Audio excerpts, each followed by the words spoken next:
Hello guys, welcome to my mini blog है। म चाहिँ आज चाहिँ कौशी खेती देखाउनको लागि आएँ कि अस्ति नै मैले भिडियो बनाएर हालेको थिएँ पोहोरको वर्ष होइन। अनि रोपेको अनि उम्रेको मात्रै देखाउनु भयो, कतिको फल्यो त्यो पनि देखाउनु न भनेर भन्नुभएको थियो कि मलाई मेसेज कति धेरै आएको थियो। अनि मैले त्यही भएर यो वर्ष पनि लगाएँ होइन। काँक्रो को बोटहरू अब के छ, भर्खरै लगाएको हो। खुर्सानी चाहिँ धेरै नै फल्ला जस्तो छ। अब मैले चाहिँ यो फल पनि देखाउने छु कि म हार्भेस्टिङ गरेको सबै देखाउँछु, तर पोहोरको जस्तो राम्रो चाहिँ भएको छैन यसपालि राम्रोसँग केयर पनि मैले गरेको छैन। अनि त्यही भएर पनि राम्रो छैन। पोहोर मैले कति धेरै तरकारीहरू रोपेको थिएँ, अहिले धेरै रोपिनँ।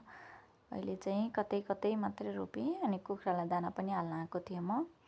अनि यो एउटा कुखुरा छ नि, यो एउटा मात्रै, यसले चाहिँ अन्डा दिन्थ्यो कि, तर मलाई अन्डा नै दिएन कि त्यति बेला चाहिँ होइन। अनि आज पछि फेरि दियो के, भिडियो अफ गरिसकेपछि 2-4 घन्टापछि जाँदाखेरि दियो। यतापट्टिको चाहिँ यो मेरो लोकल कुखुरा।